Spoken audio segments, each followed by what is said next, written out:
Hiling ng kampo ni Alice Go na maibalik sa Philippine National Police Custodial Facility, hindi pinagbigyan.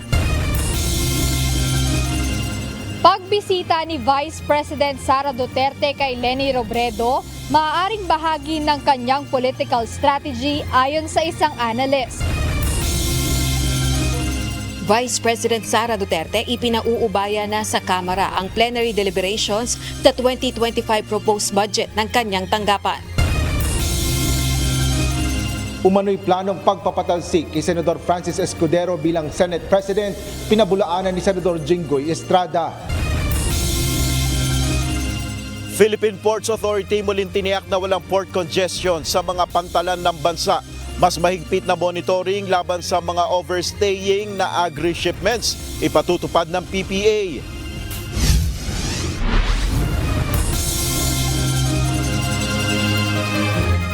Magandang hapon, Pilipinas at sa buong mundo.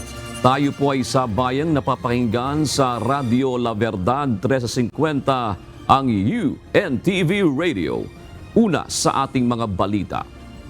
Mananatili si Alice Go sa Pasig City Jail matapos hindi pagbigyan ng korte ang hirit ng kampo nito na ibalik siya sa PNP custody dahil sa umunoy banta sa kanyang seguridad. Ayon sa Bureau of Jail Management and Penology, ilalagay sa isang selda si Go kasama ang mahigit sa 40 inmate. Ito ang balita ni Ryan Lacanlale, live. Magandang hapon, Ryan. Ano ang naging argumento ng korte sa hindi pagpayag na maibalik sa kustodiya ng PNP si Alice Go? Magandang hapon, June. Moot o wala nang saysay yung hiling ng kampo ni dating Mayor Alice Go na very urgent motion to remain at PNP Custodial Facility dahil kaninang umaga, bago pa man June lumabas, yung hold in abeyance order ng RTC ay nailipat na si dating Mayor Guo dito sa BJMP facility. Ibig sabihin, pagkatapos nito ay muling naglabas ang korte ng desisyon na ngayong hapon na ito nga moot na nga yung hiling ng kampo niya dahil andito na sa BJMP facility ang dating mayor. At dahil dyan, June, ay dito na muna mananatili ang dating alkalde at maging yung hearing sa darating na September 27, araw yan ang Biyernes, para dito nga sa kustodiya sa dating mayor ay kinansila na rin ng RTC Branch 167.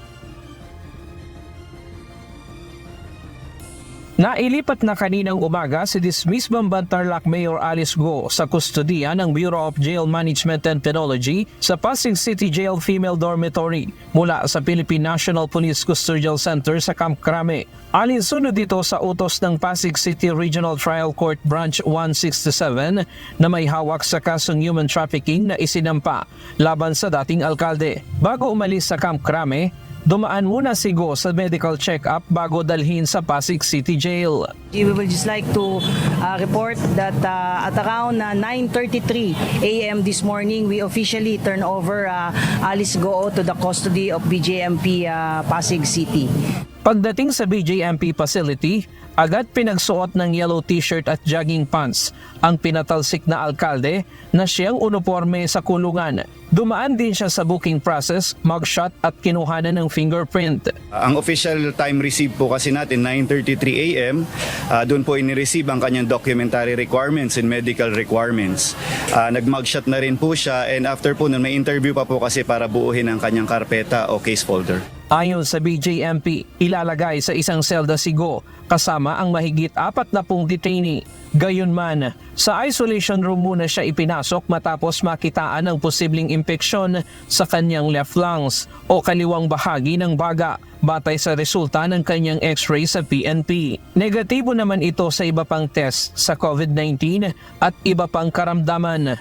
During the medical examination, the doctor found a probable infection sa kanyang left lungs.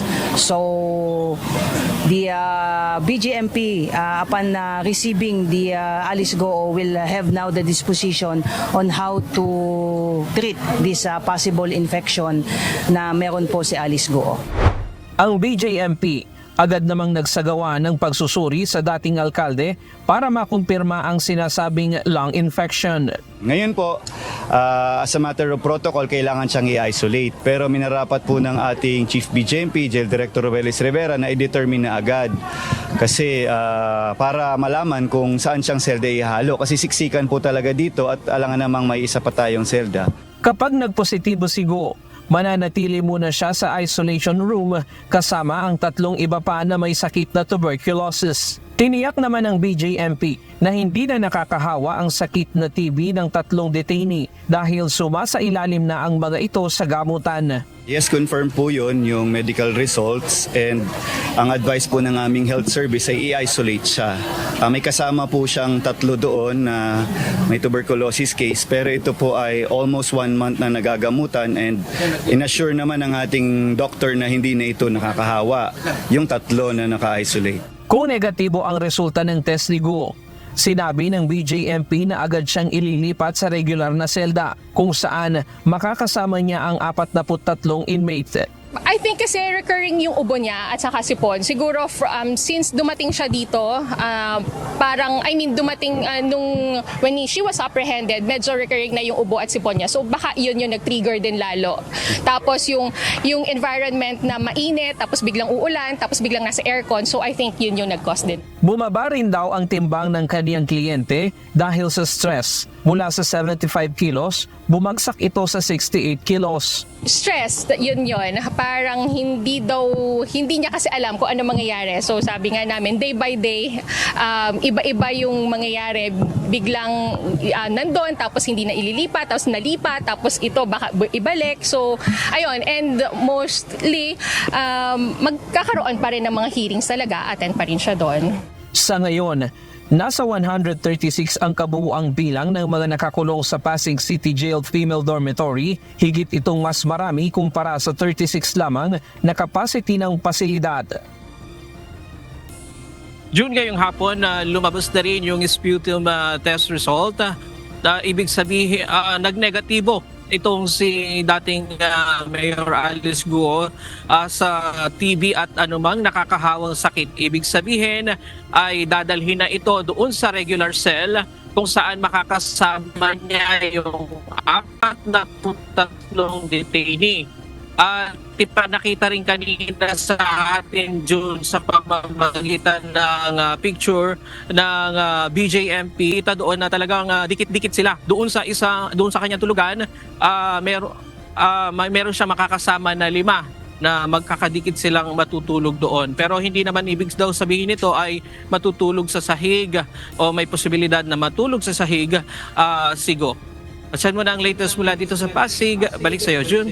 Oo, doon sa sinasabi ng abogado Ryan ni Alice Goo na halimbawa, sakasakali bagamat negatibo sa nakahahawang sakit itong si Alice Goo, kung sakasakali bang mag-deteriorate itong kanyang health condition, meron ba silang plano na ito ay humiling sa korte sa Pasig RTC na ito ay isailalim sa hospital arrest? Sa ngayon, hindi pa natin muling nakakausap yung abogado ni Mayor Goo dahil kanina, bago lumabas itong desisyon ng korte ngayong hapon, nakausap natin sila at ang prioridad nga nila ngayon yung security ni Goo dahil nga doon sa bantaraw sa kanyang buhay, kaya gusto nilang mailipat muli ito doon sa PNP detention facility at yun ang kanilang inuuna. Pero ngayong hapon ay nung lumabas yung desisyon ng korte, hindi pa natin muling nakakausap itong kampo ni Goo kung ano ang susunod nilang hakbang at kung lalala nga yung sakit nitong si Goo ay kung aapila sila sa korte. Alright, maraming salamat, Ryan Lacanlale. Hearsay lang umano ang impormasyon na inilahad ni PAGCOR official Raul Villanueva kaugnay ng umano'y isang dating hepe ng Philippine National Police na sangkot sa pagpapatakas kay dating Banban Mayor Alice Go.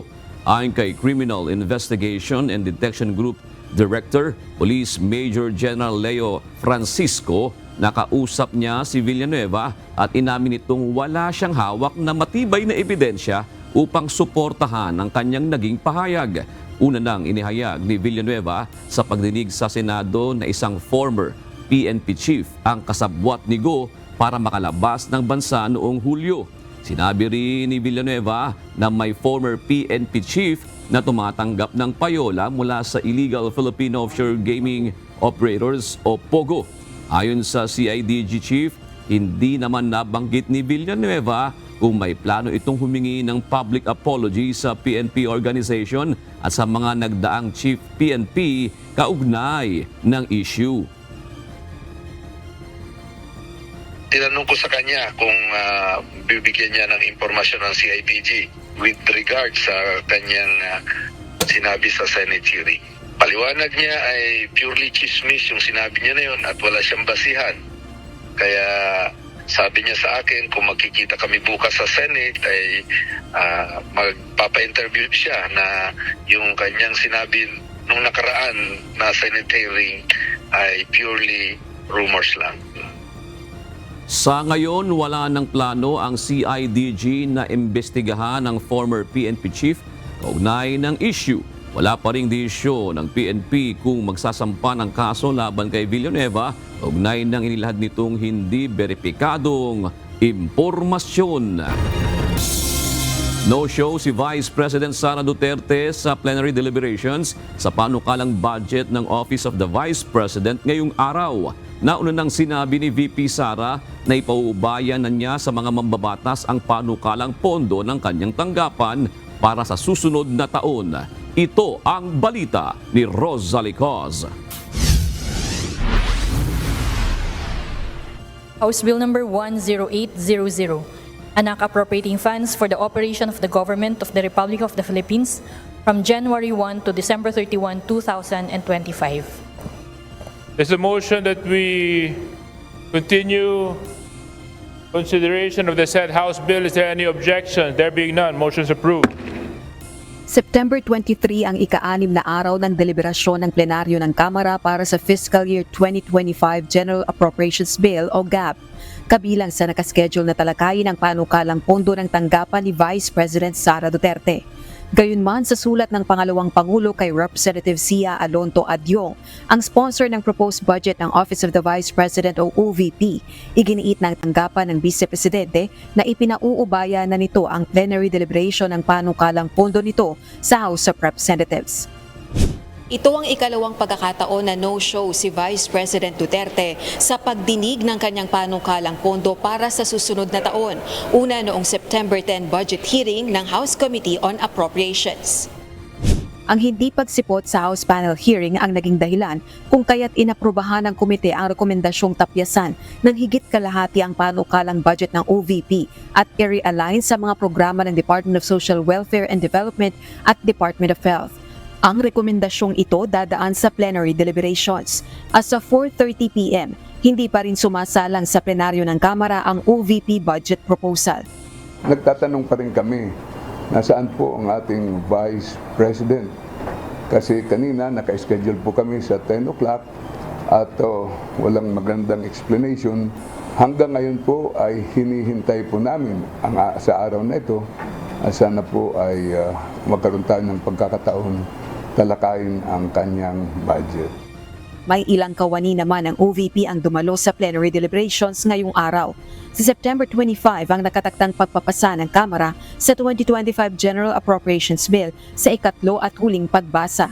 Samantala, kasabay ng plenary deliberations, nagsagawa ng kilos protesta sa labas ng Kamara ang mga miyembro ng bagong alyansang makabayan upang ipanawagan ng impeachment ni VP Duterte. Dahil ito sa umano'y betrayal of public trust at pagtangging sumagot ng mga tanong kaugnay ng paggamit nito ng confidential funds. Sara Duterte! Tanggalin sa pwesto! Sara Duterte! Tanggalin sa pwesto! Rosalie Coz, UNTV News and Rescue. Diyos ang aming sandigan, serbisyo publiko ang aming pinahahalagahan. Mabilis na inaprubahan sa pagdinig ng Senado ang panukalang budget ng Office of the President para sa susunod na taon. Wala nang naging mahabang pagtatanong ang mga senador bilang protokol at paggalang na rin sa tanggapan ng Pangulo. Bagamat mas mababa ang kanilang hinihinging pondo, ngayong taon tiniyak naman ni Executive Secretary Lucas Bersamin na hindi ito makaapekto sa serbisyo ni Pangulong Ferdinand Marcos Jr. sa mamamayan. Ito ang balita ni Asher Cadapan Jr. In the spirit of extending parliamentary courtesy to the head of a co-equal branch of the government, I move that we terminate the briefing on the proposed 2025 budget of the Office of the President and that it be deemed submitted to plenary. I so move, Madam Chair. Madam Chair, I second the motion of our Senate Pro Tem. Wala pang 10 minuto ay inaprubahan na rin sa pagdinig ng Senado ang panukalang budget ng Office of the President para sa taong 2025. Sa budget presentation ni Executive Secretary Lucas Bersamin, inihayag nito na umaabot ng 10,506,210,000 pesos ang proposed 2025 budget ng tanggapan ni Pangulong Ferdinand Marcos Jr. Mas mababa ito ng 1.88% kaysa sa budget para sa fiscal year 2024. We believe that the amount will be enough for the President to meet the exacting demands of being the head of state and of government, the chief architect of Philippine foreign policy, and the commander-in-chief. Despite the reduction in the budget being proposed, rest assured, Your Honors, that the same will not affect the delivery of services of the President to our people. Sa kabila ng budget adjustment, tiniyak din ni Bersamin na kabilang pa rin sa pondo ang mga aktibidad ng Pangulo sa loob at labas ng bansa. Partikular na mga gastusin sa pagbisita ni PBBM sa ibang bansa bilang pagtugon sa imbitasyon ng foreign leaders. Maging ang pagsasakatuparan ng diplomatikong inisyatibo na nagbubunga ng mga pamumuhunan at paglilikha ng mga trabaho bilang suporta sa pagbawi ng ekonomiya ng bansa mula sa COVID-19 pandemic. Bukod pa rito ang budget para sa infrastruktura sa pagsasaayos ng Palace Complex na naantala dahil sa pandemya. Mindful of the need to fulfill the President's constitutional mandate with less financial requirement in support of the Bagong Pilipinas brand of governance, these presidential activities will, however, be conducted and held prudently and economically.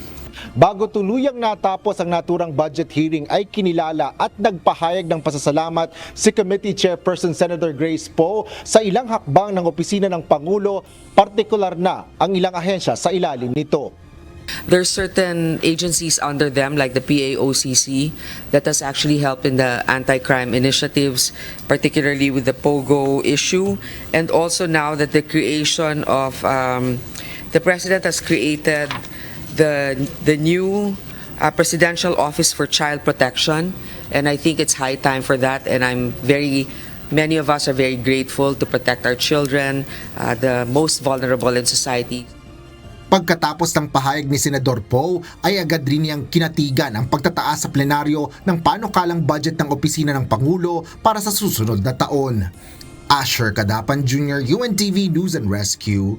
Diyos ang aming sandigan, serbisyo publiko ang aming pinahalagahan.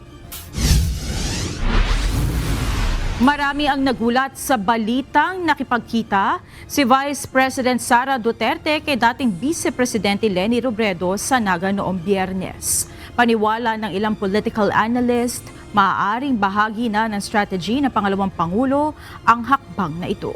Ito ang balita ni Jed Neresina. Kung hindi yan tungkol sa politika, pwede naman mag-meeting. Lagi naman silang nagmi-meeting. Magkaibigan nga sila bago pa maging presidente si Digong eh. Imposibleng walang halong politika. Ito ang pananaw ng political analyst na si Professor Ferdy Pasion kaugnay sa napabalitang pagkikita ni Vice President Sara Duterte at Leni Robredo. Paliwanag ni Professor Pasion, maaaring bahagi ito ng kanilang paghahanda o posibleng pagtutulungan sa darating na halalan. Well, maring palabasin nila na hindi na popular si Bongbong. Maraming pagkakamali sa liderato ni Bongbong at magkakaisa na. Magbabalik na sa dilawan muli ang mga Duterte na kung saan naman sila talaga nanggaling. At maaaring mag-field sila ng common candidates nila for next year's election and beyond. Hindi rin siya naniniwala na walang plano si VP Sara na tumakbo bilang presidente sa 2028 national elections. Malinaw aniya na lahat ng kilos at mga salita ng vice-presidente ay nagpapakita na may interes siya sa posisyon. Gaya na lang ng ginawa ni dating Pangulong Rodrigo Duterte na sa una ay hindi aniya tatakbo, ngunit kalaunan ay tumakbo rin. Naniniwala rin si Professor Pasion na ang pagbisita pa ng ibang politiko sa dating vice-presidente ay posibleng paghingi ng tulong para sa eleksyon. Well, tandaan natin na may puwersa pa rin ng Liberal Party. No? Napakatagal ng partido niyan. No? Panahon pa ni Quirino, no? President Quirino at ni President Rojas. So may puwersa pa rin at sa pamumuno ni Edsel Lagman, malakas pa rin ang Liberal Party. Siyempre, lahat ng partido, maging yung panig ni President Marcos Jr., gusto sanang makasama ang Liberal Party sa isang unity ticket. No? Kasi kung sino man ang makakuha ng Liberal Party sa kanyang panig, malaki na ang tsansa na manalo sa 2025 at 2028 elections. Para naman sa isa pang political analyst na si Professor Ed Montayaw, mahirap din talaga aniyang paniwalaan na personal na pag-uusap lang ang natalakay ng magkita ang dalawa. Kung siguro, unang-una hindi pagkakaroon ng midterm election, pangalawa kung hindi siguro naghiwalay ang alyansa ng pangalawang Pangulo, pangatlo, kung matagal lang magkasama at magkaibigan personal silang dalawa, maaari na yung paniwalaan ito, walang halong politika. Pero yun na nga, ang hirap isipin ng walang halong politika kasi from the very start talagang magkaiba sila ng grupo. In fact, the current Vice President has been rather critical, very critical. Kahapon kinumpirma ni Robredo ang pagkikita nila ni VP Sara sa Naga City at binigyang diin na ang kanilang pag-uusap ay pawang personal at hindi politikal. Binigyang diin ni former Vice President Leni Robredo na politically neutral silang lahat, kasunod ng pagpunta ng ilang mga opisyal ng gobyerno sa kanilang tahanan at sadyang marami nang bumibisita sa kanila mula aniya naging mayor ang kanyang yumaong asawa. Samantala, naglabas na rin ng pahayag ang Office of the Vice President kung saan sinabi nito na ang pagpunta ni VP Sara sa Naga City ay dahil sa imbitasyon ng isang kaibigan. Ang nasabing kaibigan din umano ang nag-ayos ng kanilang pagkikita ni former VP Robredo. Jed Nerasina, UNTV News and Rescue. Diyos ang aming sandigan, serbisyo publiko ang aming pinahahalagahan. Pinabulaanan ni Senate Pro Tempore Jinggoy Estrada ang usap-usapan na papalitan niya ang kasalukuyang Senate President na si Senator Francis Cheese Escudero. Ayon kay Senator Estrada, hindi niya alam kung saan galing ang impormasyong ito. Lilinaw ng senador na komportable siya sa liderato ni Senator Escudero at sa tingin niya ay suportado rin ng karamihan sa mga mambabatas ang nakaupong Senate President. Sa katunayan, naipasa na ng mataas na kapulungan ng Kongreso ang halos lahat ng legislative agenda ng administrasyon bago pa man mag-adjourn ng Senado sa susunod na linggo. Dagdag pa na Senate Pro Tempore, hindi rin siya pabor sa pagpapalit ng Senate President dahil maaantala ang kanilang mga legislative agenda. Hindi po totoo yan at wala po akong balak. Okay? Nagtataka ako, nagugulat ako dito sa mga kumakalat ng mga usap-usapan na papalitan na raw yung ating Senate President. Wala po katotohanan yan. Magtutulungan ng Philippine Ports Authority at Department of Agriculture upang maiwasan ang overstaying ng mga kargamento sa mga pantalan na naglalaman ng agricultural products tulad ng bigas. Sinusuri na rin ng DA ang posibleng criminal liabilities ng mga nagtetenga ng matagal sa mga container van na naglalaman ng mga bigas. Ito ang balita ni Nel Maribuho. Wala po tayong currently na experience na port congestion po sa ating mga pantalan. Walang pagsisikip o port congestion sa mga pantalan ng bansa. Ito ang pagtitiyak ng Philippine Ports Authority o PPA sa gitna ng nadiskubreng 888 container vans ng bigas na natenga ng ilang buwan sa Manila ports. Ayon kay PPA General Manager J. Daniel Santiago, na-clear na ng Bureau of Customs ang 888 container vans. Sa ulat ni GM Santiago, mula sa nasabing bilang, nasa 300 containers na ang nakuha ng kani-kanilang consignee nito lamang weekend. Ayon sa PPA Chief, mas hihigpitan na nila ang pagmomonitor ng mga overstaying na kargamento, lalo na ng mga shipment ng bigas. Nagkasundo po tayo na magko-conduct pa po tayo ng mas maigting na monitoring po, no? Particular, hindi lamang po sa bigas, kung hindi iba pa pong prime commodities katulad po ng karneng baboy, manok at ng sibuyas, para ma-monitor din po natin kung yun nga pong ganitong kaugalian na naiiwan po sa ating mga pantalan, yung mga shipments ay nangyayari din po sa ibang mga commodities. Kamakailan itinuro ni Agri Secretary Francisco Chu Laurel ang port congestion kaya mataas pa rin ang presyo ng bigas. Bunsod na rin ng pagkaantala ng paglalabas ng imported rice sa mga pantalan. Ayon kay DA Assistant Secretary Arnel de Mesa, tinitignan na nila ang posibleng criminal liabilities ng mga nagtenga ng matagal sa naturang rice shipment. Ngunit sa ngayon, prioridad ng ahensya na matiyak na ligtas pa rin kainin ang bigas na ito. Part yan ang pagsusuri natin. Sa ngayon, hindi pa natin nakita. But kami ngayon, ang concern namin yung food safety. May nabanggit si GM kanina na isa lang naman na kargamento na 275 days. So 9 months na yan na nakatenga. Plus, kailangan din makita kung kailan niya na-harvest. Kasi pag tumagal ng isang taon, medyo matagal na yung bigas. Naniniwala ang DA na pagsapit ng Oktubre hanggang Enero sa susunod na taon ay mararamdaman na ang unti-unting pagbaba ng presyo ng bigas sa merkado. Nel Maribuho, UNTV News and Rescue, Diyos ang aming sandigan, serbisyo publiko ang aming pinahalagahan. Isang petisyon ang inihain ngayong araw sa Korte Suprema upang pigilan ang pagpapaaresto ng House of Representatives Quad Committee kay dating presidential spokesperson Harry Roque. Sa inihaing writ of amparo petition ng anak ni Roque na si Bianca Jacinta, hinimok nito ang SC na maglabas ng temporary protection order para sa kanyang ama.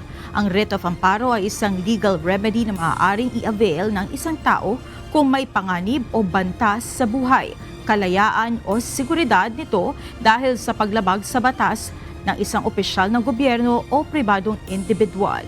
Iniutos ang Quadcom na arestuhin at ikulong si Roque matapos itong mapatawan ng contempt sa pagtangging sumipod sa pagdinig sa Kamara para mabusisi ang kanyang tax records at SALN o Statement of Assets, Liabilities and Net Worth noong opisyal pa siya ng gobyerno.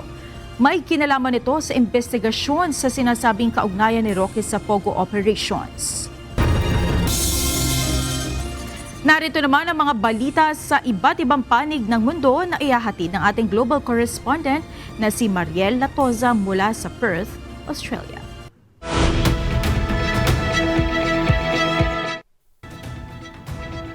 Dumating na sa Estados Unidos si Ukrainian President Volodymyr Zelensky. Lumapag ang eroplano nito sa Pennsylvania kung saan sinalubong siya ni Governor Josh Shapiro. Una itong nagtungo sa isang planta na gumagawa ng artillery shells at nagpasalamat din ito sa lahat ng mga empleyado sa planta at sa pamamagitan nga ng pag-abot ng mga kasunduan upang palawakin ang kooperasyon sa pagitan ng Pennsylvania at Zaporizhia. Si Zelensky ay nakatakdang makipagkita kay US President Joe Biden at inaasahang tatalakayin ng dalawa ang victory plan ng Ukraine. Mayroon din siyang nakaschedule na talumpati sa United Nations.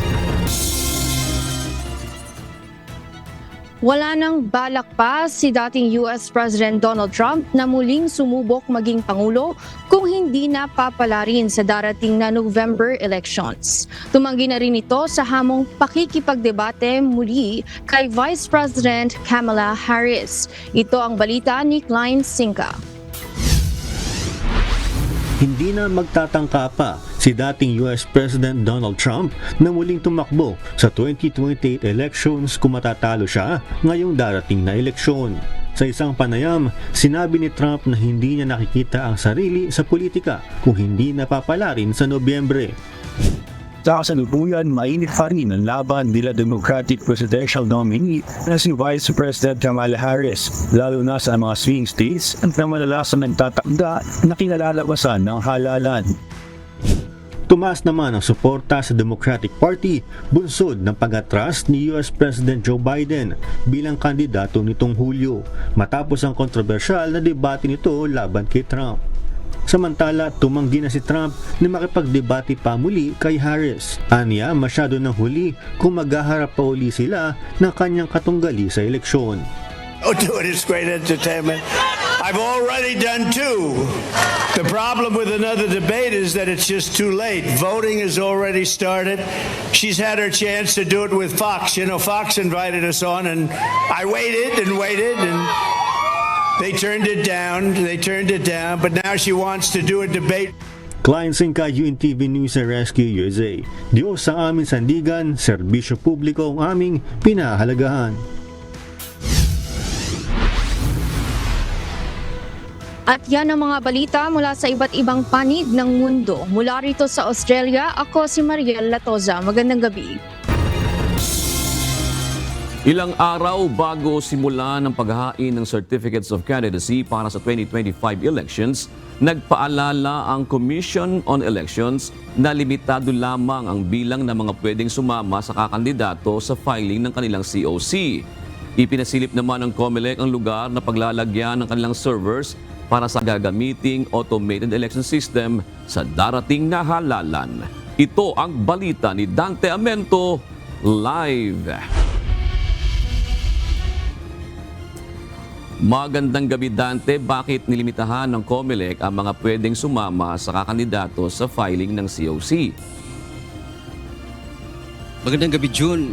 Hindi kasi lahat ng tanggapan ng Commission on Elections, kumbaga malalaki yung espasyo o lugar na sasapat kapag maraming mga kakandidato o maraming kasama yung mga kakandidato doon sa araw ng paghahain nila ng Certificates of Candidacy o COC. Sa katunayan nga, June, itong mga national candidates dito sa Metro Manila o na maghahain na gagawin dyan sa supposed to be sa Palacio del Gobernador dahil nga maliit yung lugar ay gagawin nila yan dyan sa Manila Hotel.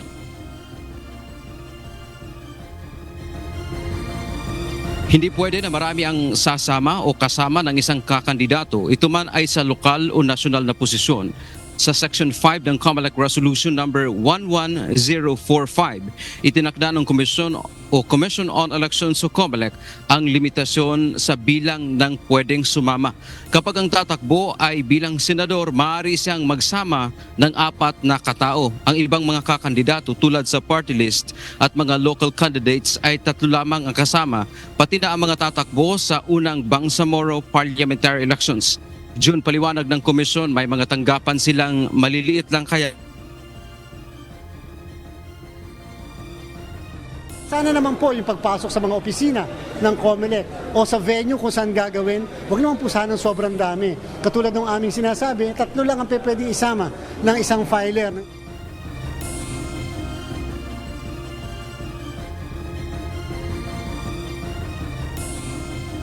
Wala silang kontrol sa mga kakandidato o kaya sa kanilang supporters na nasa labas ng filing area na kahit na sila ay magsusuot pa ng mukha ng kanilang sinusuportahang aspirant. Namin kayang pigilan din yung pagsusuot ng mga t-shirt kahit may kulay-kulay pa o may pangalan o mukha ng kandidato. Kaya hindi rin namin kayang pigilan yung pagpapakain sapagkat yan po ay parte ng kanilang pagpafile. Samantala, binisita naman ng COMELEC ang Vitro Data Center sa Makati City kanina. Dito ilalagay ang isa sa kanilang servers na gagamitin sa 2025 elections. Pero dahil nga sa issue ng seguridad, bawal kumuha ng video at maging picture sa loob ng data center. Paliwanag ni Chairman Garcia, kaya nila sinama ang media sa unang pagkakataon para sa transparency. Mayroong 3 server ang COMELEC sa paparating na halalan. Tiniyak ng komisyon na walang malaking glitch na mangyayari sa 2025 elections tulad noong 2016 presidential elections. Ngayon nga, ang ambisyon ng COMELEC na 100% makapag-transmit ang lahat ng machines mula sa presinto papunta sa iba't ibang servers. At diba nga pinangako rin ng COMELEC na meron tayong real-time na result. June, batay pa nga sa pahayag ng COMELEC ay baga talagang ready na sila sa inaasahan na paghahain ng certificates of candidacy ng ating mga kababayan sa darating po yan na October 1 hanggang 8 para sa mga tatakbo sa national and local elections. Dahil yung parliamentary elections, ang mga kakandidato dyan, yung kanila kasing paghahain ng COC ay naiurong mula sana October 1 hanggang 8 ay ginawa itong October 4 hanggang 9. At isa kanina sa nabanggit ng COMELEC June, may isa daw grupo na kanilang inaccredit naman o pinayagan ng sumama sa party list system pagdating sa halalan sa 2025. Ito yung Health Workers Group. Kasi noong una ay diniskwalipika nga sila ng COMELEC dahil kulang-kulang yung kanilang mga isinumiteng mga dokumento. Pero ayon kay Chairman Garcia, nakompleto na raw nila yung mga kinakailangang requirement, kaya papayagan na sila ng COMELEC na makasama sa party list elections sa darating na May 12, 2025. Yan ang ating update mula dito sa Maynila. Balik sa June. Sinabi mo kanina, Dante, na yung pag-file ng COC para sa mga tatakbong senador at party list ay gaganapin doon sa Manila Hotel. Ang tanong ko, Dante, magkakaroon din ba o papayagan ba ng COMELEC o ng pamunuan ng hotel magkakaroon ng programa sa harapan katulad ng ginagawa dati pa noong mga nakalipas sa taon pag may mga filing ng COC, may mga pakulo yung bawat kandidato diyan para maging masaya ang pagpa-file? Sa ngayon, wala pa tayong partikular na nakuhang information hinggil dyan, ang tugon hinggil dyan. Pero ang sinasabi ng COMELEC dito kanina, initially, hindi nila daw makokontrol. Wala silang control doon kung pagpunta ng isang kakandidato na kanilang sinusuportahan ay may dala-dala din itong iba nga, mga truck pa dyan na mga supporters nila para may iba suot pa yung mukha ng kanilang nandun yung mukha ng kanilang kandidato sa kanilang mga suot ay yun nga, may mga kulay pa at may pakain pa. Ang sinabi ng COMELEC kanina dyan na malinaw, wala silang control dyan, pero aalamin natin kasi itong lugar ng Manila Hotel malapit sa kalsada at maliit lang din talaga yung space. Titingnan natin kung saan sila magsasagawa. Siguro kung maaaring kung papayagan sila ng Manila Local Government diyan banda sa may Quirino Grandstand, kung papayagan sila ng pamahalaang lungsod. Pero aalamin natin Jun kung ano talaga yung particular na mandato dyan ng COMELEC, kasi mukhang hindi naman nila talaga control yung lugar na yan kasi nga private property yan pag may-ari ng kumbaga ng Manila Hotel at wala silang masyadong kapangyarihan pagdating doon. June. Pagpatungkol naman doon sa server na sinasabi mo, ano ba ang kaibahan ngayon ng bagong server na yan ng COMELEC kaysa sa dati? Yes, June, kung dati kasi, kung matatandaan ng ating mga kasangbahay, may tinatawag na transparency server. Galing doon sa presinto, yung kapag bumoto tayo, pagka nag-transmit na ng mga boto, dadaan doon sa tinatawag nilang transparency server. At yun nga yung nangyari noong nakaraang 2016 June, kung tatandaan ng ating mga kasangbahay, nasa 6 to 7 hours yung glitch, baga hindi nakapaglabas ng resulta ng halalan. Sa ngayon, mula sa presinto June ay dederecho na sa kanya-kanyang server ng mga iba't ibang grupo. Mayroong server ng media, PPCRV, ng FREL, mayroon ding server ang COMELEC, at sabi pa nga ng komisyon, mula din sa presinto. Ang bago ngayon, June, ay meron din silang kumbagang transmission naman papunta sa DICT, so Department of Information and Communications Technology, para pagkalabas noong resulta, mayroon na agad maiko-compare na ng ating mga kababayan kung pare-pareho nga ba yung lumabas dito sa server na ito na NAMFREL o kaya doon naman sa server ng Commission on Elections. So sinasabi dito ng COMELEC dapat diretso na, kumbaga transparency ang ating gagawin. Wala na siyang pagdadaanan na kumbaga parang middleman. Kumbaga dadaan muna doon, saka pa ibabato sa media, sa NAMFREL at PPCRB at iba pang mga stakeholders. Ngayon, mula presinto, diretso na yan sa media at sa iba pang mga stakeholders na kailangang makatanggap noong resulta ng halalan, June. No, sa maaaring magduda, ano ang sinisiguro ng COMELEC dito sa server na ito, Dante? Yes, June, sinasabi nga ng Commission on Elections, kaya ngayon sa kauna-unahang pagkakataon, gaya na nabanggit natin kanina, pinasama tayo doon sa lugar. Bawal nga lang, June, kumuha ng picture, bawal nga tayo magdala ng kahit anumang gadget.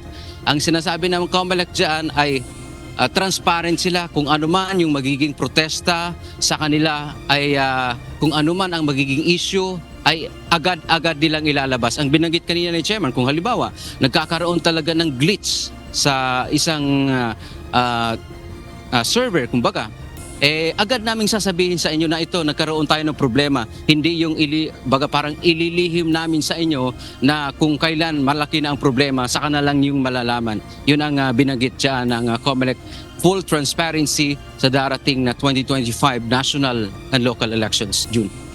Alright, maraming salamat, Dante Amento, nag-uulat ang live mula sa Maynila. Hindi pa ipatutupad ng Toll Regulatory Board ang pagpapataw ng multa sa mga motoristang lalabag sa cashless toll o ang revised guidelines para sa mga motoristang dumadaan sa expressways. Paliwanag ng Department of Transportation at TRB, kinakailangan munang ipulido at ayusin ng mga toll operator ang sistema bago ipatupad ang bagong patakaran sa cashless payment. Ito ang balita ni Nestor Torres. On the tollways deferment, we are extending to January next year the implementation of the penalties, not the whole program of cashless expressways under the Joint Memorandum Circular 2024-001. Muling ipinagpaliban ng Department of Transportation ang implementasyon ng revised guidelines para sa toll expressways. Ngayong October 1 na sana ipatutupad ang bagong patakaran, pero nagpasya ang DOTR na sa Enero na lamang ng susunod na taon uumpisahan ang paghihigpit sa tollways. Paliwanag ni Toll Regulatory Board Executive Director Attorney Alvin Carullo, marami pa ang kinakailangang ayusin sa sistema ng mga toll operator para maging pulido sana ang bagong patakaran. Kabilang narito ang depektibong reader ng RFID, gayon din ang real-time na pagpasok ng load sa account at iba pang operational issues. Dahil dito, nagpasya ang DOTR at TRB na hindi muna magpapataw ng multa sa mga motoristang lalabag sa cashless toll hanggat hindi naiaayos ang kabuuang sistema. Hindi po natin maikakaila. Meron din tayong problema dun sa mga operational system issues po ng ating mga toll operators.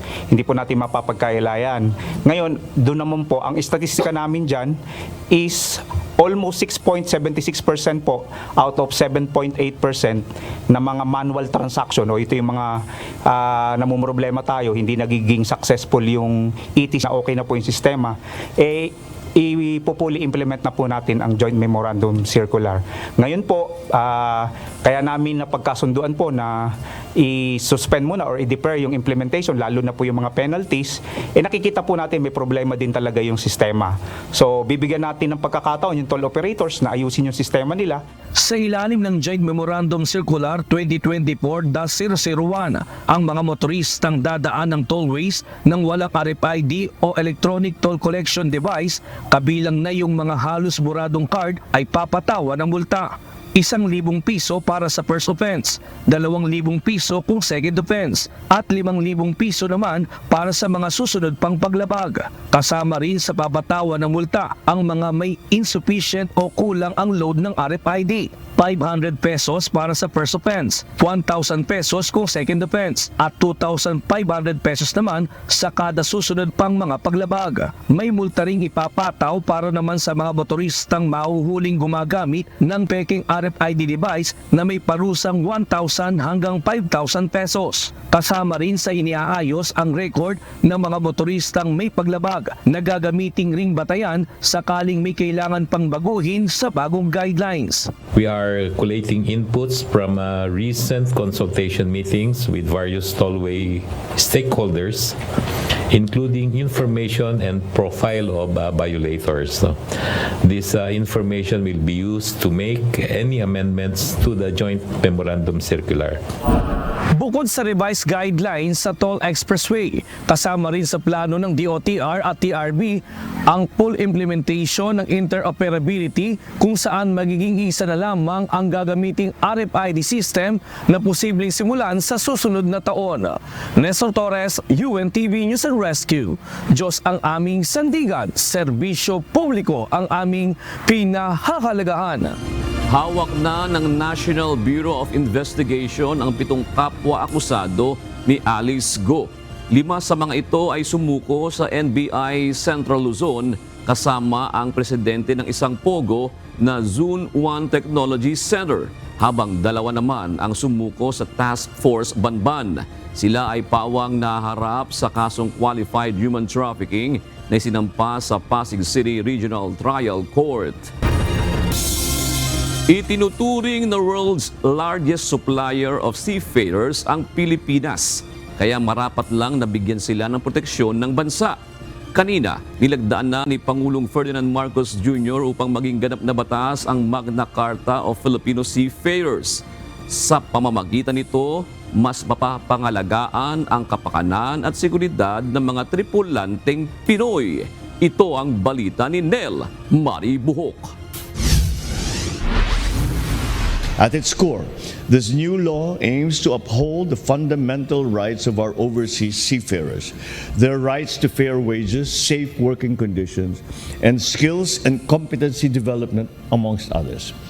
Proteksyon sa karapatan ng mga Pilipinong tripulante. Ito ang pangunahing layunin ng Magna Carta of Filipino Seafarers Act na nilagdaan ngayong araw ni Pangulong Ferdinand Marcos Jr. Sa ilalim ng batas, matitiyak na masusunod ang patas na pasahod, ligtas sa lugar ng trabaho at pagbibigay ng nararapat na pagsasanay ng Filipino seafarers. Ayon kay Pangulong Marcos, poprotektahan ng bagong batas na ito ang mga tripulanteng Pinoy laban sa mga pang-aabuso sa pamamagitan ng paglalagay ng mga malinaw na mekanismo. To protect our seafarers from unfair labor practices, we are also setting up mechanisms that the Filipino seafarer is not just any other worker, but a valued professional whose rights are protected by our laws. Masisiguro rin nito na tanging mga lisensyadong manning agency lang ang papayagang mag-recruit ng mga seafarers upang maiwasan ang pagsasamantala.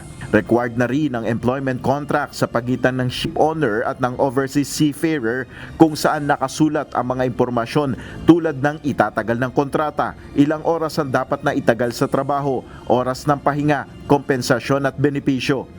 Ayon sa Pangulo, nakaayon ang Magna Carta na ito sa pamantay ng Training, Certification and Watchkeeping o STCW, gayon din sa Global Maritime Labor Laws.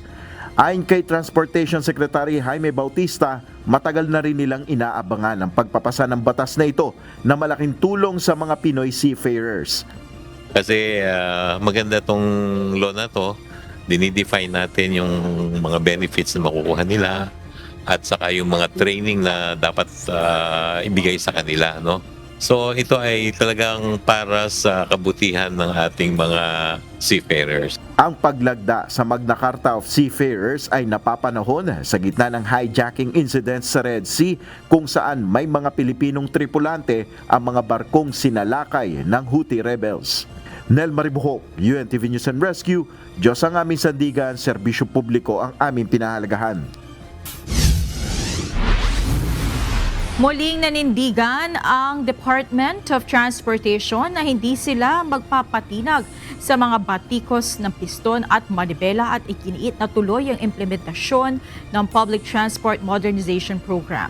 Bagaman umarangkada na kanina ang 2 araw na tigil pasada ayon sa Land Transportation Franchising and Regulatory Board o LTFRB, wala namang mga pasahero ang na-stranded dahil sa transport strike.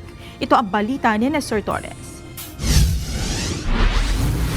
The call of Piston and Manibela to scrap the program is non-negotiable.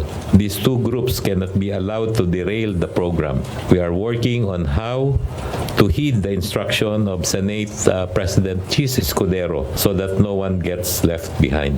Sa kabila ng makailang ulit na pagsasagawa ng tigil pasada ng grupo ng Piston at Manibela, hindi nagpapatinag ang Department of Transportation at iginiit na hindi nila ihinto ang implementasyon ng Public Transport Vehicle Modernization Program. Ayon kay DOTR Secretary Jaime Bautista, hindi nila maaaring isakripisyo ang mayorya ng mga PUB operators na nag-consolidate na ng prangkisa kumpara sa dadalawang grupo na ayaw pa rin sumunod sa PUB modernization. Kanina, umarangkada na ang 2 araw na tigil pasada ng Piston at Manibela. Sa mga ibinahaging larawan ng Piston, makikita ang ilang jeepney driver na nagwelga sa Monumento Caloocan imbis na mamasada. Pitpit pa rin ng mga ito ang mga karatulang nananawagan ng no to jeepney phase out. Pero sa kabila ng transport strike, ayon sa Land Transportation Franchising and Regulatory Board o LTFRB, wala naman silang na-monitor na mga pasaherong na-stranded.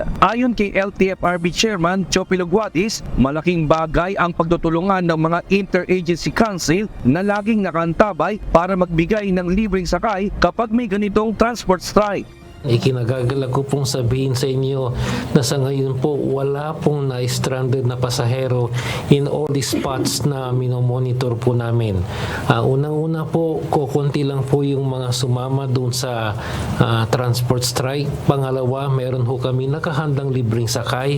And then pangatlo po, nandoon po ang PNP to maintain peace and order para sa mga operators na namimilit po na sumama yung mga kasama nila sa strikes. Pero sa mga larawang ibinahagi ng Manibela, ilang mga pasahero humano ang nahihirapang makasakay kanina nang dahil sa tigil pasada. Ilan sa mga lugar na kanilang ipinakita ang Pasig Palengke, Parañaque, Novaliches at Dasmariñas, Cavite. Base sa update ng DOTR, sa ngayon ay mayroon na lamang nasa 5% ng mga PUB ang hindi pa rin nakakomply sa franchise consolidation na kinabibilangan ng Piston at Manibela. Muli namang binigyang diin ng LTFRB na itinuturing ng colorum ang mga hindi nag-consolidate ng prangkisa at maaari ng ulihin ng LTO. Yung mga hindi na po sumama sa consolidation ngayon are already considered as colorum. So, pag sila po ay bumaybay sa kalsada po, pwede na po silang huliin onto grounds. Unang-una po, wala kang prangkisa. And then pangalawa po, for failure to register, pwede ho kayong huliin ng LTO. Sa monitoring ng mga otoridad ngayong araw, wala namang naiulat na anumang bayolenteng aksyon na ginawa ang mga sumama sa tigil pasada. Nestor Torres, UNTV News and Rescue. Diyos ang aming sandigan, serbisyo publiko ang aming pinahahalagahan. Humiling ng dagdag na pondo para sa taong 2025 ang Office of the Ombudsman sa isinagawang budget hearing ng Senado ngayong araw. Nasa 975 million pesos ang nais nilang augmentation na gagamitin para makapagdagdag ng tauhan. Partikular ito sa kinakailangan nilang 62 abogado. Nais din nilang magpatayo ng mga satellite office sa iba't ibang lugar sa bansa. Ayon sa kinatawan ng Office of the Ombudsman, nakabinbin pa rin ang kanilang hiling na karagdagang pondo sa Department of Budget and Management o DBM. Sa huli, kinatigan ng Senate Subcommittee ang panukalang 5.824 billion pesos na budget ng Office of the Ombudsman para sa susunod na taon.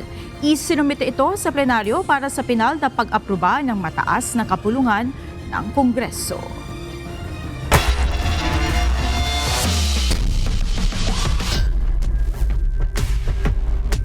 Pasok na sa finals ng UNTV Cup Executive Face-Off ang defending champion Senate Sentinels matapos ang overtime win kontra sa Office of the President Executives. Samantala, naipwersa naman ng GSIS Furies ang do-or-die Game 2 sa semifinals matapos magwagi laban sa AFP Cavaliers. Ito ang balita ni Bernard Dadis.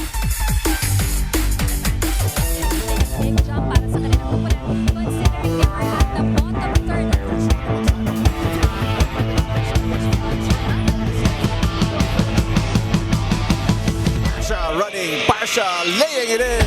Bakbakang umaatikabo ang GSIS Furies at AFP Cavaliers sa kanilang ikalawang pagtutuos sa Executive Face-Off ng UNTV Cup ngayong season. Sinabayan ng GSIS ang energy ng Cavaliers para idikit ang first quarter. 17-18, lamang ng isang puntos ang AFP. Second frame, dikdikan pa rin ang bakbakan. Subalit makalipas ang 5 minuto, rumatrat ng 15-0 run ang GSIS. Courtesy ng kanilang mabilis na ball transition. Napako na sa 28 points ang AFP habang lumobo sa 37 points ang GSIS. Third kanto, binomba ni Homer Garcia ng 12 points ang AFP para pangunahan ng GSIS sa double-digit advantage, 52-42. Last quarter, pumutok ng 8 points si Colonel Marlo Humalesa para sa AFP, subalit hindi ito sapat para pigilan ang momentum ng GSIS. Tumunog ang buzzer sa final score na 66-54. Best player of the game si Homer Garcia na humakot ng 19 points, 10 rebounds at tig-4 na assists at steals. At si Paul De La Cuarta na may double-double at siyang nanguna para sa rebound ng GSIS with 10 points and 11 boards. Hard work lang talaga, tulad ng sinasabi ni Coach Popoy, depensa lang, hard work. Yun yung key dito talaga sa panalo namin ngayon. Yung mapursigi ko yung mga kasama ko na magtulong-tulong kami para maitawid namin sa Game 2 itong laro namin, series na sa semifinals na to. Dahil sa panalo, napigilan ng GSIS ang AFP na makaabante agad sa finals at naipwersa pa ang do-or-die Game 2 semifinals. Nasunod naman yung game plan namin, kaya siguro nakuha namin yung panalo ngayon. Kumbaga, talagang pinanood namin yung last game namin against AFP. Tapos yun, kung ano yung mga game plan namin, pinagandaan talaga namin. Muling magtutuos ang GSIS at AFP sa Miyerkules, alas 3 ng hapon sa Nova Desi Convention Center. So sa preparation, number one, of course, yung defense, yung makontain namin yung mga gunners nila like Garcia and Hernandez. Tapos yun, of course, yung composure nga na sinasabi ko sa kayo, huwag namin madaliin.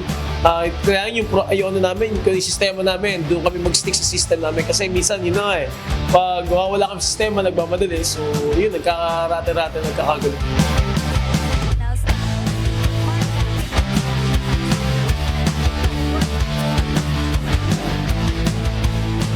Munti ka namang umabot sa double overtime ang sagupaan ng defending champion Senate Sentinels at Malacanang Team Office of the President Executives. Last 4.4 seconds sa overtime period. Deadlock at 72 points. Tumawag ng timeout si Coach Mike Fermin at nagkasa ng play. Ramos attacks. Last 5.2 seconds, pumasok ang tira ng napabayaan na si Romel Evaristo para sa 2-point dagger ng Sentinels. Evaristo!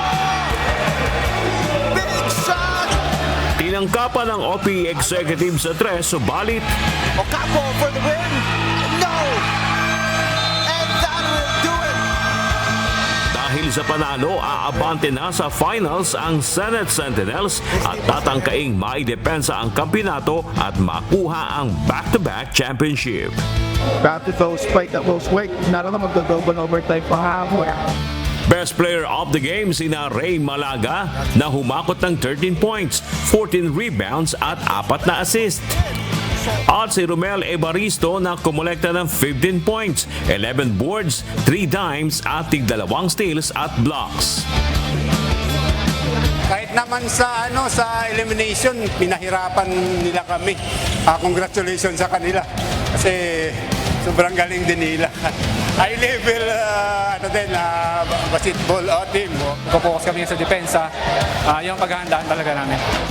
Gaganapin ang one-game finals ng UNTV Cup Executive Face-Off sa September 30 sa Araneta Coliseum. Bernard Daddy's UNTV News and Rescue. Diyos ang aming sandigan, serbisyo publiko ang aming pinahalagahan.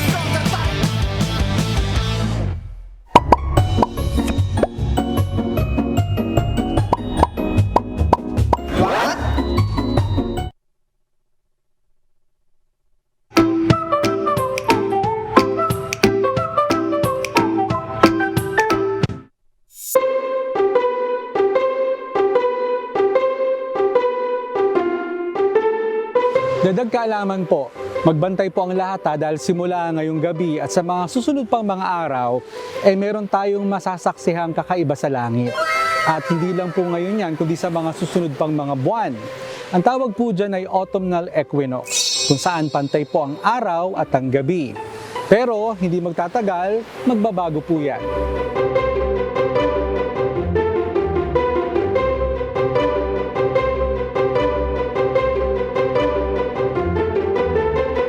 Dahil po dito ay unti-unti na po masahaba ang gabi dito sa Pilipinas. Mapapansin nyo rin na mas malamig na ang simoy ng hangin sa gabi at mas maaga ng dumidilim. Yan na po ang hudyat ng mas mahaba at mas malalim na gabi dito sa Pilipinas. Kahit wala po tayo sa temperate regions ng mundo, nararamdaman pa rin po natin ang epekto ng autumnal equinox. Mas lalo na nga pong lumalamig ang gabi, isang senyales na malapit na daw itong holiday season. Mas masayang mga gabi kasama ang ating mga minamahal. Minamahal. Kaya mamayang gabi kapag sumilip ka sa kalangitan, tandaan mo na simula na yan ng mas mahabang gabi. Handa ka na ba sa mas malamig na panahon? Sana po may natutuhan kayo at laging tatandaan, mapalad ang tao na nakakasumpo ng karunungan at ang tao na nagtatamo ng kaunawaan.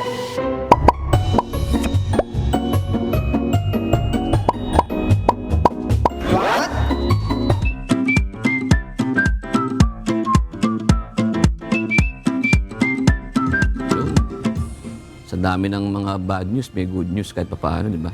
Anong good news? Ay, napirmahan na yung Magna Carta for seafarers, di ba? Kasi kumbaga, ito yung karapatan ng mga, ano ba tawag sa seafarers, mga Tagalog? Mandaragat? Hindi Mandaragat ba? Marino. Marino. Si Alex. Marino, hindi magdaragat. Ang marino natin mga kababayan. Kasi alam nyo, kala natin kasi pagka seafarers, maganda buhay nito. Kasi, mahirap. Malaki sweldo nito. Pero mahirap talaga. Alam mo, kagabi lang nga ata, basta this weekend, wala lang, parang na-curious lang din ako sa buhay ng mga seafarers in general. Nakita ko lalo na kapag yung bumabagyo, yung bang risk na nilalagay nila laot, sa katawan nila, sa buhay nila, talagang nakakatakot. Kaya understandable naman na dapat talaga ay malaki yung kanilang maging compensation. Tsaka yung nalalayo ka sa iyong pamilya for a long time. Tsaka yan, pag ganyan may mga yung mga pirata, mga Houthi rebels, no? Mga ganyan, di ba? Pagka sila ay napunta doon sa mga infested na mga ganyang grupo, talaga napakahirap niyan. Yan ang buhay mo talaga nakasalalay dyan. Kaya sana, kasama kaya sa Magna Carta tong karapatan na ito na wag ipadala doon yung ating mga Filipino seafarers sa mga ganyang ruta. Yung delikado, no? Oo. May right na tumanggi. Yun, dapat gano'n. Pag tumanggi, dapat hindi naman, kumbaga hindi siya pe-personalin. Di ba? Tsaka, hindi masasacrifice yung trabaho niya. Natatanggalin ka dahil tumanggi ka na ma-assign ka sa ganun. Kasi mga yung mga motor tanker yan, kung mga tawagin nila, di ba? Kasi sa mga passenger talaga, hindi talaga dumadaan sa ganyan dahil ang kapakanan ng mga pasahero ang pinangangalagaan ng mga may-ari ng barko. Pero pagka tanker talaga, naku po, mahirap. Napakahirap. Yan. Tsaka ano yata, no? Yung bigas, no? Oo, yung... Walang port congestion, sinasabi nila. Walang port congestion, lalo na kung tatanggalin yung mga overstaying po ng mga kargamento dyan. Alam mo, nakapanood ako ng isang interview tungkol dyan sa nangyayari nga na pag-overstay ng mga container. Apparently, after 30 days pala talaga na naandyan yung iyong mga container, pwede na siyang Basta? Hindi i-investigate. Ano ba tama ba yung term na investigate? Yung inspeksyonin. Inspeksyonin. Inspeksyonin. At kung hindi pa rin talaga kukunin nung may-ari, pwede na siyang pwede na siyang ipasubasta. Pero yun din yung kasing hinaing nila na parang sana raw yung Department of Agriculture magkaroon din daw sila ng parang yung sinasabi nila doon sa mga nag-i-import, no? Doon sa mga nag-i-import na yung mga importer na after mapermahan yung inyong permit na pwede na ipasok dito sa Pilipinas. Custom clearance. After nyo makuha yung customs clearance, tingnan din nila, no, i-follow up din nila kung totoo bang nakuha na. Hindi dapat doon nagtatapos sa okay, na-clear na kayo, okay na. Dapat i-follow up din, totoo bang nailabas na sa kanila. Mas mura daw kasi storage fee dyan eh. Malaki kaysa doon sa mga storage facility talaga. Kalahati raw. Kaya pala pinatatagal nila doon. Saka sort of hoarding na rin sabi. Oo nga, kasi nga, mura yung storage fee mo doon. Tapos, itong magal doon, mamaya-maya, ito na, mas malaki na yung tutubuin mo kasi mas malaki na ibebenta ng mga nagbebenta ng bigas. Ilang milyong kilo ba ng bigas yung nandyan? Tonelada yan? Oo, ilang milyon na yan. Imagine niyo yun, di ba? Sige. Yan, sige. Dito na tayo sa ating mga kausin. Nga pala, binabati natin yung mga kausin natin dyan sa San Pedro ba yun? Nakalimutan ko na sa Laguna. San Pablo, Laguna. Ayun, tsaka yung mga nakilala natin dyan sa PAMI, sa may bandang Paite, nanonood sa atin. Yan. Sige, salamat po sa inyong panonood. Happy viewing po. Yan, salamat din po at shout out sa ating mga kausi na sina Pasok! Yan, Joan Francis, kay Mark San Diego at Paul De La Cruz. Maraming salamat din kay Marcos Lacasiano Elumbare Jr., Gaspar Palermo at Danny Reynado. At mga kasambahay, kung may mga istorya po kayong nais balikan sa Ito Ang Balita, pwede niyo po ito muling mapanood sa aming mga official social media account. Magtungo lamang po sa UNTV News and Rescue YouTube channel at i-click ang subscribe button. Gayon din sa aming Facebook at TikTok accounts. Mapapanood niyo rin po rito ang iba pang news programs ng UNTV, pati na ang iba pang video ng nag-iisang public service channel. Kaya subscribe, like, and share. Narito naman ang salita ng Diyos na ating sandigan mula sa aklat ng Santiago 4:6 na nagsasabi, "Ngunit siya'y nagbibigay ng lalong biyaya, kaya't sinasabi ng kasulatan, ang Diyos ay sumasalangsang sa mga palalo, datapwat, nagbibigay ng biyaya sa mga mapagpakumbaba."